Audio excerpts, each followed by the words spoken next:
I don't know what I was thinking. I just basically said, like, look, dude, put your manager on the phone. If she's hiring for this role, like I can just, make it happen. Somehow I got on the phone with her. Maybe she just heard how enthusiastic I was and like willing to do anything, and basically convinced her to let me like interview, even though I didn't have that much experience for it. Hopped on the phone with her on like, let's say a Tuesday, and I told her, she's like, okay, like, well, when do you want to come in for an interview? We're in the Bay Area. I was like, I'll be there tomorrow morning. And she's like, what? Like, that's like a 6-hour drive, and it's 4 p.m. right now, or whatever time it was. And I was like, yeah, I'll just drive right now, or I'll drive after dinner, drive all night. I'll be there in the morning, and then I'll drive back. She's like, whoa. She's like, okay, that's intense. Welcome to Latinx in Power, a podcast hosted by Thaisa Fernandes. Welcome to Latinx in Power. Today we are talking with Ish Verduzco. Ish is a community leader at A16Z Crypto and also a Web3 marketing strategist at IV3 Media. He graduated in business management with a minor in sociology from the University of California, Merced. Ish has consulted more than 50 Web3 and NFT startups already. Very impressive. Toured the US as a DJ, worked at LinkedIn and Snap, among other things. I'm so excited with this conversation. Welcome to the Latinx in Power, Ish. Thank you so much. I'm super excited to be here. I know it's been a little bit of a mess trying to schedule things, and this has just been like a long time coming. So thank you so much for having me. I appreciate it. Yeah, I'm so excited. I mentioned to you before we started recording, you were on my list since I decided to launch this podcast. So I'm so glad we are making it happen. So in this episode, we'll talk more about important and trending things like that are happening right now. For example, cryptocurrency and Web3. Ish will share more about his journey and how you can get into the crypto world. Very excited. So the question that I ask all my guests, what does it mean to be a Latino for you?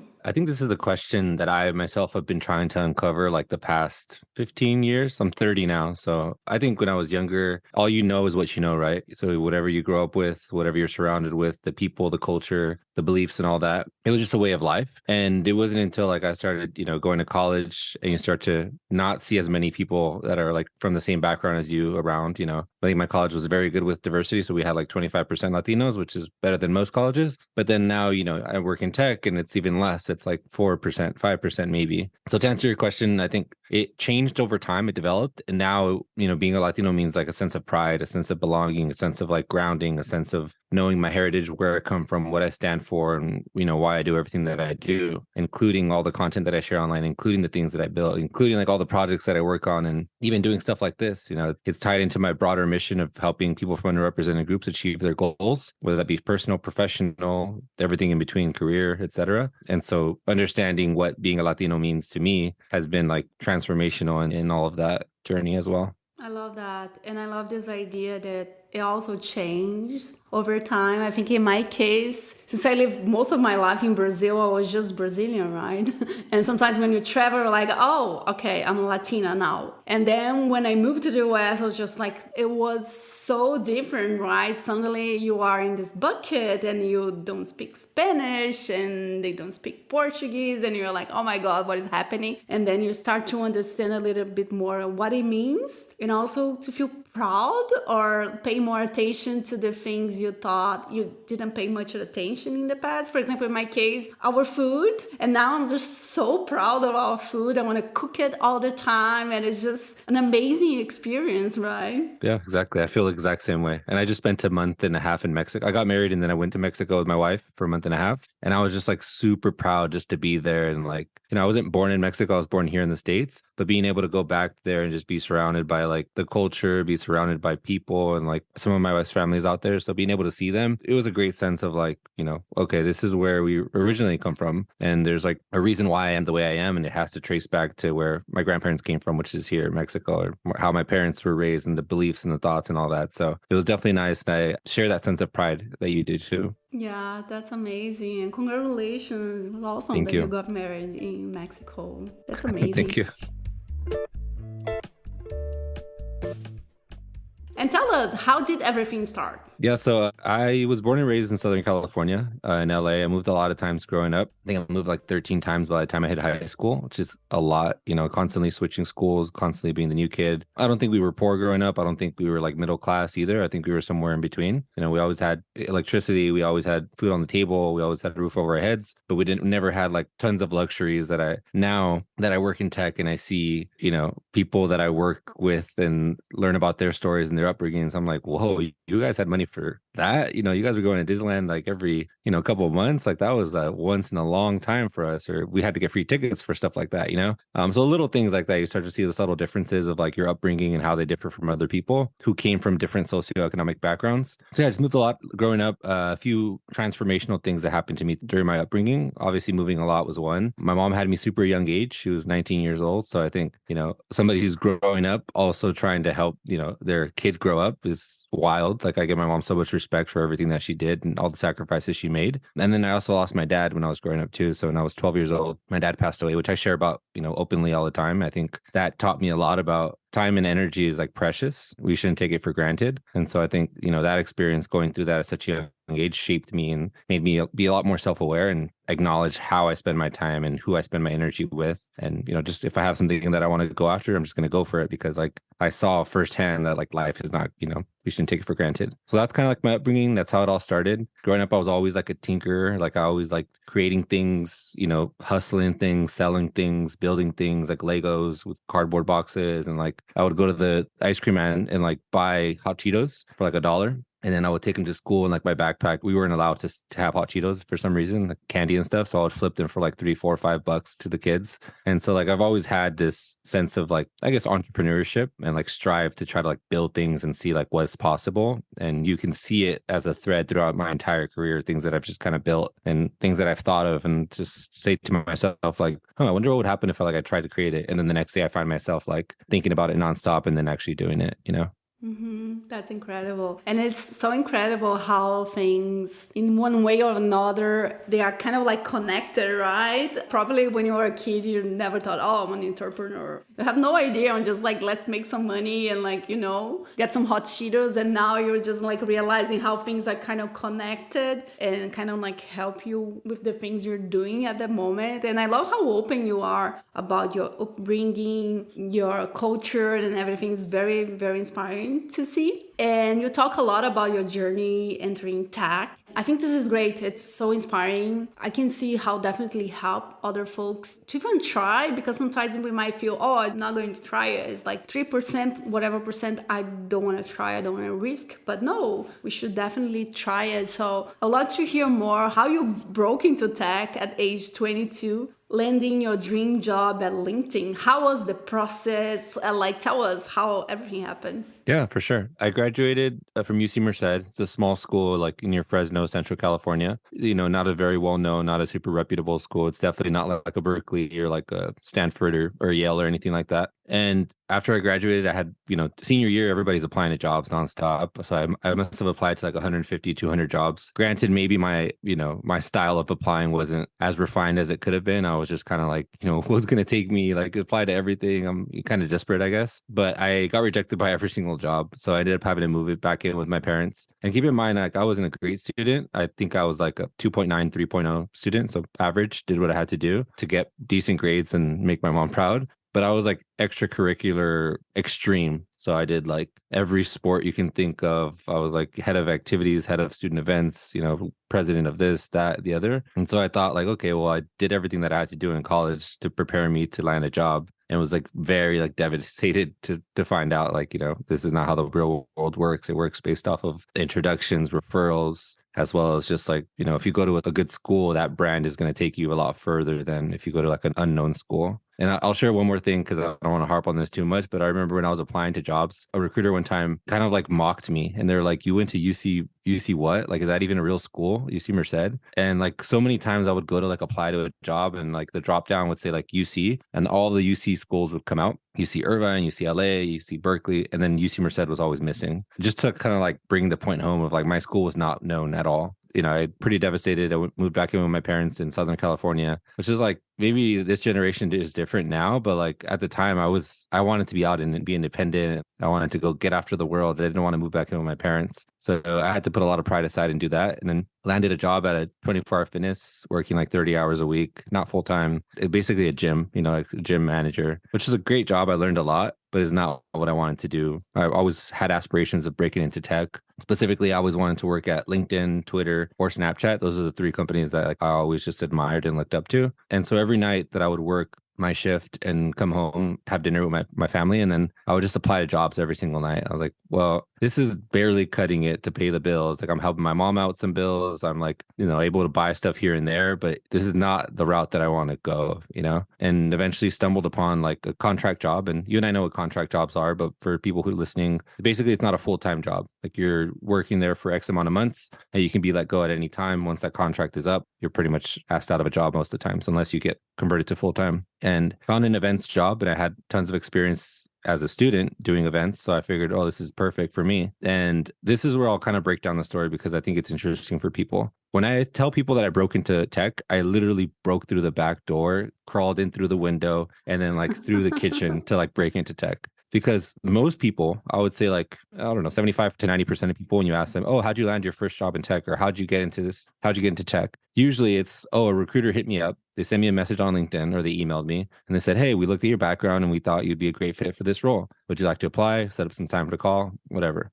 Mine was like the opposite. Like I found the role. It was a contract job. I was kind of at a disadvantage. I was living in Southern California. I would have to move to San Francisco. But first I had to try to get a job or an interview first. And luckily I had a friend who I went to school with. He was a contractor who had just started at LinkedIn. And long story short, I begged him to like put the hiring manager on the call, like on the phone. I don't know what I was thinking. I just basically said, like, look, dude, put your manager on the phone. If she's hiring for this role, like I can just, make it happen. Somehow I got on the phone with her. Maybe she just heard how enthusiastic I was and like willing to do anything, and basically convinced her to let me like interview, even though I didn't have that much experience for it.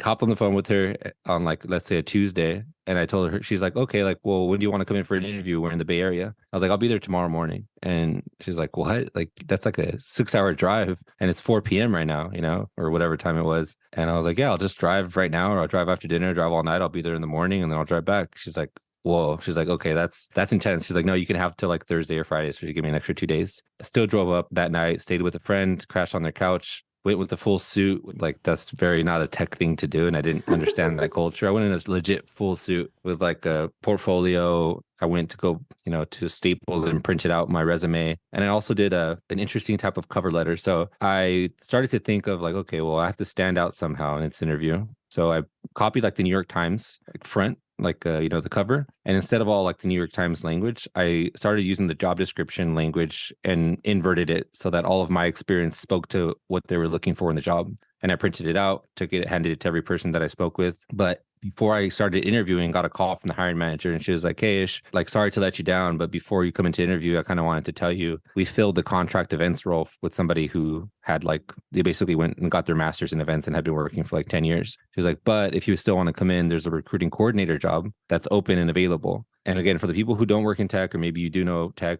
events is one thing. Recruiting coordination is like a whole different beast of a job that I was not qualified for, nor do I like doing. It requires, yes, organization, but like different type of like analytical planning that I'm just not, that's not my strong suit at all. And I went in and I still like went with the same enthusiasm for events and tried to crush it, but I flopped super hard in the interview. And like there was at one point where they gave me a matrix where they had to like schedule, you have 4 people interviewing and you have like 5 people that are going to interview them. How can you schedule them so everybody fits? And I ended up having like a bunch of gaps in my thing. And I was like, shit, this is not working out. I'm definitely not doing well. Whatever. I interviewed with everybody, but the entire time I just try to keep showing like I am willing to learn. I have a ton of enthusiasm and, experience in events, and I would be a great hire no matter what, even though I'm not doing well in this interview. So I left that interview feeling pretty down because I knew that, I didn't do the recruiting coordination stuff that they asked for. And I got a phone call that evening from the hiring manager. She's like, hey, Ish, just wanted to like, follow up. As you can imagine, you didn't do very well in the coordination questions or part of the interview, but you showed so much enthusiasm in events that we decided that we're going to open up a contract events role just for you. And one more pause, because like this is like super unheard of in tech. Since then, I don't think I've ever heard of another. I've worked in tech for 8 years. I've never heard of anybody else where you interview for a role, end up getting a different role, that they open up a new role just for you or just for that person. So that was like my way into tech. I worked in that role for like 8 to 10 months, and then I got a full-time offer. And from there, I just kept like up-leveling my career. I kept on taking like more projects, kept on taking more opportunities. I kept on looking ahead of like, I'm doing events now, but I don't want to do events forever. I want to do marketing. How can I get into marketing? I'll take on side projects. I'll help other teams. I'll shadow people. I'll learn. Next thing you know, 2 years later, that became my full-time job. I'm a social media lead at LinkedIn, a few years later. And then I just kept stacking experience over time. So long-winded answer, but long story short, it's like, it's sometimes when things don't really look like they're going to play out, if you just keep like showing your grit and showing that you're like ready to learn, willing to do, not necessarily willing to do whatever, but as long as like things are aligned with your values and what you really enjoy doing, then you can just go for it and things will play out sometimes. Yeah, I love your story, and I feel a lot of us might feel maybe my career is different, maybe where I study, they don't care much, or maybe they don't have any idea where I come from, and we have this feeling I'm different. But also it can be strange, right? You can think about different solutions and doing something they never thought of. Like, first of all, like printing something, it's already something very different for tech, right? Having your resume printed, oh my God, this is very different already. And doing the cover the way that you did. And I think after I started to interview people, I realized that a lot of the times people get stuck in a sense, oh, I need to have all the experience, I need to check all the boxes, I need to be ready 100%. But a lot of the times, showing how excited you are, how that job is important to you, and that you are a person that can get things done, can learn, it's more important than anything else, because checking all the boxes, sometimes it's almost impossible, right? It's very difficult, but having someone there as a manager that you can count 100% and she'll get things done. Maybe she don't know, but she's going to learn and I trust her. This is amazing. I think it's every manager's dream, right? Exactly. Yeah. Like you said, you don't always need to have all the experience. Like if you have some experience, or you just show that you're so willing to learn and go out like above and beyond, and you can show experience and responsibilities that you've done in other fields or other projects, like that's usually more than 90% of the people, that are just going to like ask for a handout. You know what I mean? Yeah, absolutely. And I think another thought of like, for some of us who have this feeling, I'm different. Sometimes in an organization, they are doing the same thing over and over and over. It might be working, right? And it could be better. But maybe if someone comes and have another idea, decide to do something different, this is a plus as well. So don't feel bad about like feeling different. It can be a really good thing, actually.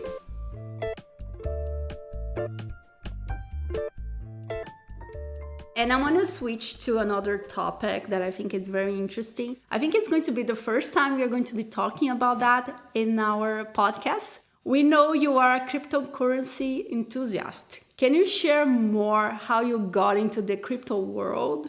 Yeah, of course. I kind of just got into it. Like I said, I'm always tinkering. I'm always trying to just learn on, new things that I don't already know. And technology is always something that I've kind of just been attracted to since I was a kid. And so like basically crypto and Web3 is a whole new wave of technology. It's going to change how we operate and how we do all different things. I first got into it as kind of just like a speculator, buying and selling and kind of like trying to wrap my head around all of this. And then eventually it kind of took over my life at one point and got into like DeFi, got into NFTs and all that stuff. Then I found myself as like a somewhat like leader in the space, because as I was learning, I just tried to make an effort to try to teach other people what I was learning. I didn't say this was right or this is wrong or this is good or bad. I was like, hey, I learned this. I'm just going to throw it out there and share with people. And people really, really seemed to enjoy that, because I didn't have necessarily anything to gain from sharing my journey or sharing things that I was learning along the way. I could have just kept it to myself. And so daily I was getting feedback from people. To this day, people reach out to me and they're like, hey, I would have never gotten my job in crypto today if it wasn't for like following you on Twitter 2 years ago or a year and a half ago, or like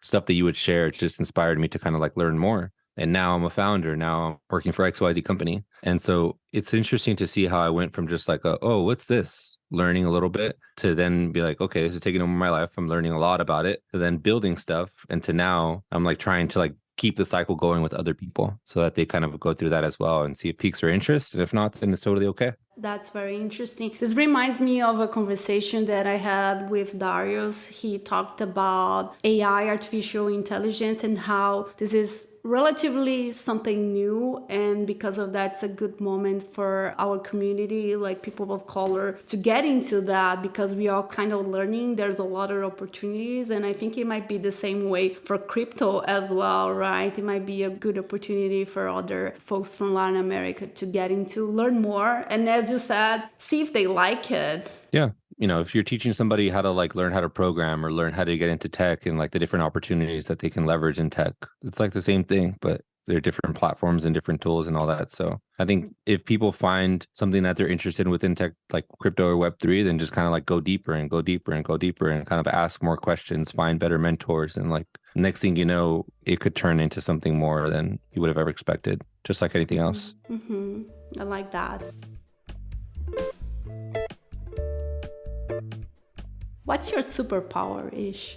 I was thinking about this recently because I've been kind of shifting my narrative online. I don't want to be like known as like the crypto person. I don't want to be known as necessarily just like the marketing guy. And I've been trying to figure out like, what do I do effortlessly better than most people that I know? And I think it comes down to two main things, and they kind of like work with hand in hand with one another. One of them is giving my upbringing that I kind of told you about, like moving around a lot growing up, always being the new kid on the block and being super involved always in lots of different things. Since I could remember, since like second grade, I was always doing a few things at once, doing baseball, doing different sports at the same time. In high school, doing different clubs and activities and sports at the same time. And then college doing the same thing. Now I'm doing the same thing, doing a podcast, building businesses on the side, working a full-time job. And so because I've always just had my hand in different things, I've met so many people from all different backgrounds. I DJ'd for 10 years. I've met some incredible people that like the average tech person would never meet, And so I think my superpower is like being a super connector within and amongst lots of different people. I can be in a room, with a bunch of tech people and automatically think of like, okay, well, you need to meet this one person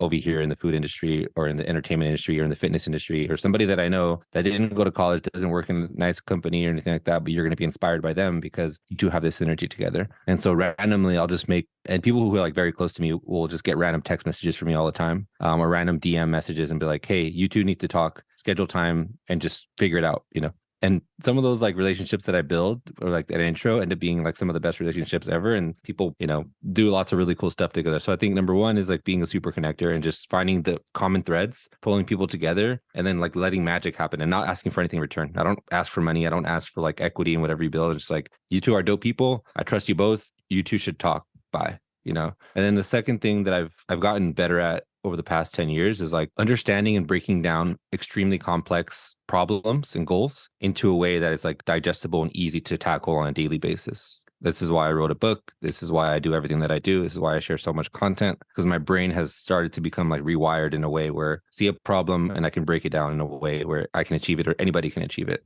Yeah, I agree 100%. I was going to comment about that, like sharing. I can see that it's a huge strength that you have. And I read your book. I love to see folks from Latin America writing books. And can you share more about your book, Successful People Get Ish Done, and how was the process of writing it? I love to inspire other folks to write books. We need more Latinx folks writing books. Yeah, of course. So I did like almost 1,000 hours of research on like very, very successful people: Bill Gates, Michael Jordan, Ariane Huffington, Tim Ferriss, Rob Dyrdek, David Goggins, everybody you can think of from many different industries. And I started to just like figure out like, or try to think, what do they all have in common? What do they all do? What have they all done? And how do they like perform at this level? And I found a lot of commonalities, and I've summarized the top 7. So I'll run through 2 or 3 of them. One thing that I found that they all do very well. At first, it was more of like understanding who they were, but I couldn't figure out a word for it. And the first thing that came to mind was like, okay, well, they're so self-aware. All right, everybody's so self-aware. Everybody's like the highest tier of level. They're so self-aware and they're like present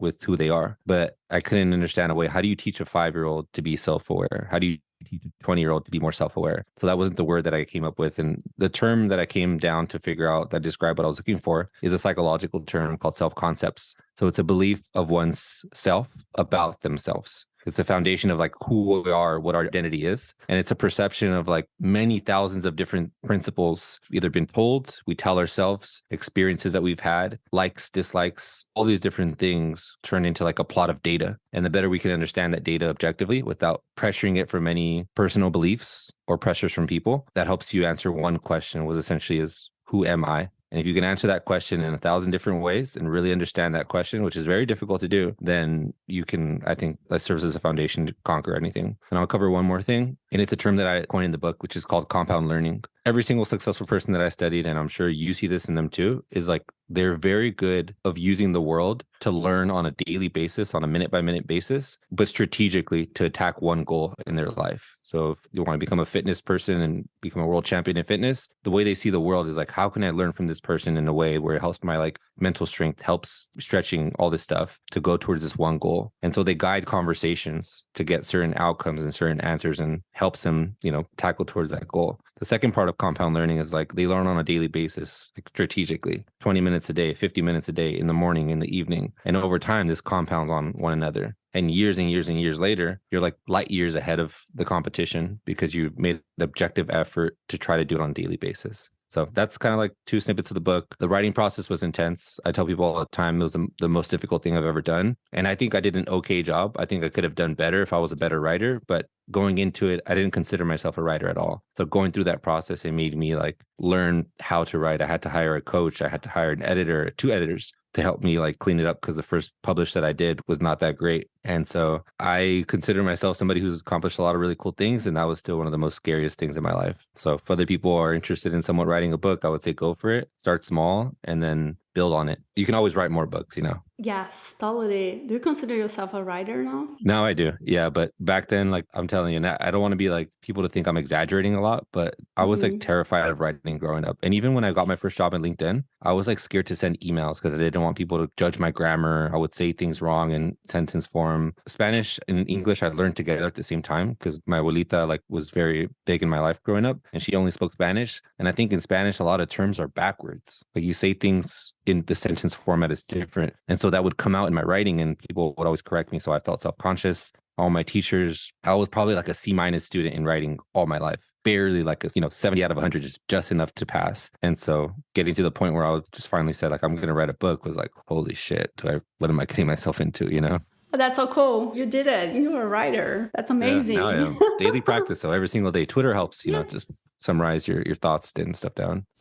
That's amazing. And where people can find you, we are going to link everything in the description of your episode. Share with us. I think the best way to find me is Twitter. So it's Ish Verduzco. And if you don't use Twitter, I would say probably Instagram. I share a lot of like my daily behind the scenes stuff. When I wake up, what do I eat? What do I do? Thought process. Twitter is more of like my brain. What am I thinking? What do I know? What have I learned? Instagram is more of like, what's my day-to-day look like? So if you want to connect, that's kind of where you could find everything. And thank you so much for having me. This was good. I think being able to kind of digest some of the stuff that I've been thinking about for a long time or for a while is cool because it makes me be able to be more self-conscious about it or like self-aware of it, So adding to like my self-concepts as well. That's amazing. Thank you so much for your time. I learned a lot. It was very inspiring. And yeah, thank you. And that's it for today, everyone. I hope you enjoyed this conversation. Definitely loved it. I learned a ton. And we have more. We'll have more episodes coming. We prepare a bunch of different episodes that we'll have until the end of this year. And see you soon. Thank you so much.